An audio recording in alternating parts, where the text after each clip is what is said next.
What's the best advice you've ever gotten from somebody? Actually, two bits of information that was fed to me over the years. First off was my father told me many, many years ago, son, tell the truth. You don't have to remember what you said. And the second bit of advice is when I first joined my first employer out of college, we went to coffee one day, and I made a flippant remark to somebody at the table, and my boss took me aside afterwards and said, Peter, that man could be your boss someday. Be careful what you say to people.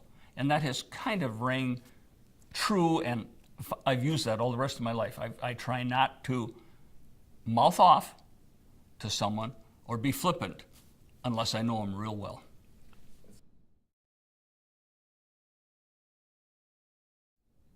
What would you say is your greatest achievement? Greatest achievement? Good golly. That's a hard question. It is hard, isn't it? Yeah. There's a couple of things that I'm very proud of. One, I pick up golf balls. I live on a golf course, and after I moved here, I started finding golf balls walking around the three holes that I live on there. And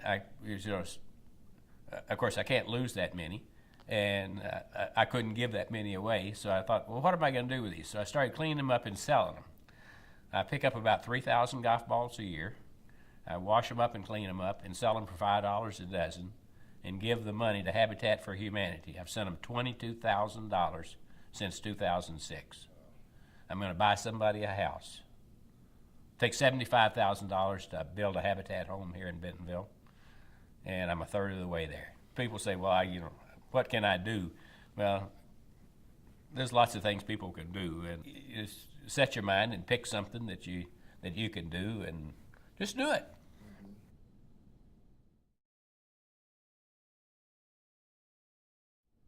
What is the nicest thing that somebody's ever done for you? You know, I'm going to have to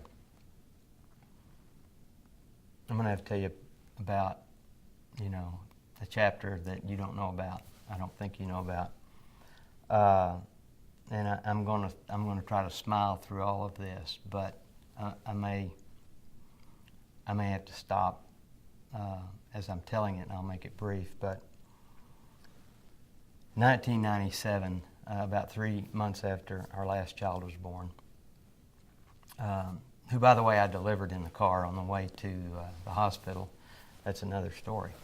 But about 3 months after she was born, my wife noticed some things just weren't right, and so we went to the doctor for a checkup. And Memorial Day weekend of 1997, my wife was, we had 9 children and one was a baby, was diagnosed with stage 4 breast cancer. And the doctors told us that, their most optimistic prognosis was not very good. And so, my wife, obviously a trooper, she'd had 9 children and done all of this. And we determined that I just couldn't say enough good about my wife and how she responded to all of that, that we would use this like everything else that came into our lives as a learning experience, and there were things for us to learn, and we would respond to this as a gift for us to make whatever we should make out of it in a positive way, not knowing what that would be. And basically they told her that 6 months would be good, 9 months would be kind of the outside. And so we had great doctors and got lots of treatment, and I could go on and on about what that was, but let's just say much, chemo and surgery and all the kind, and I mean just things that do, I can't tell you how difficult it was for her. And we did that for 6.5 years after that. And so the best gift was the gift of that additional time for my wife and I to determine, you know, with God's help and family's help and our church family's help, that we were going to make the most of that in raising our children and preparing them for life without a mom. And just had some of the sweetest, most incredible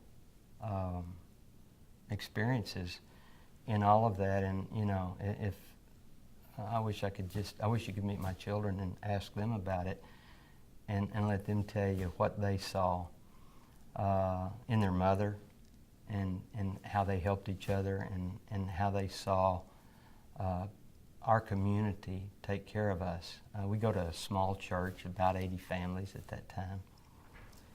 And the ladies in that church fed our family of 11 for 6.5 years. 3 times a week they brought food to our house.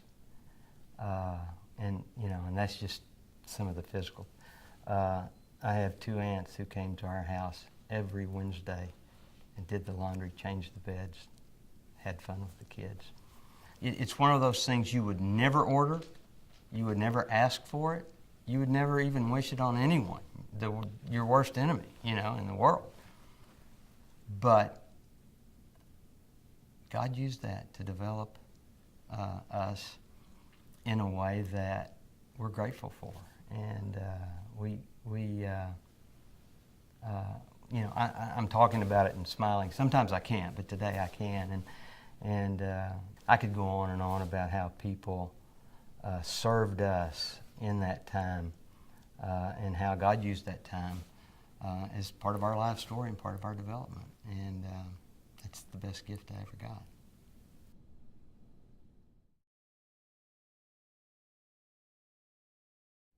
The first would be, how do you want people to remember you years from now? What do you think would be successful in terms of like? I don't want to say I don't care, because I do. You know, everyone wants to be remembered well, but I want my children to remember me as the thing, you know, as being the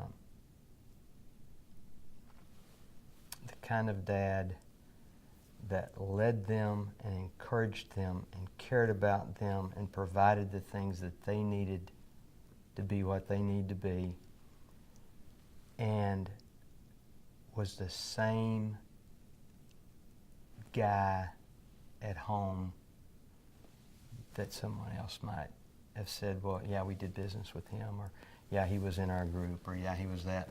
I mean,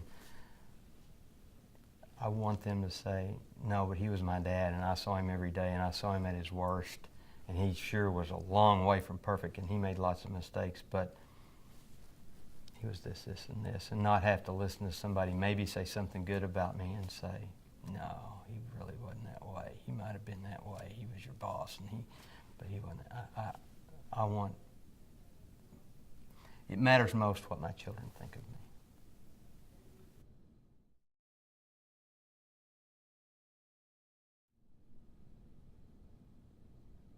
I guess it's what this is. The meaning of life is these memories that you build that you can share, but if you keep them, you lose them.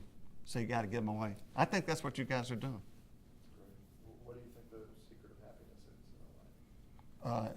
I was very happy the other day when I bought a Stratocaster. I think the secret is to buy a guitar.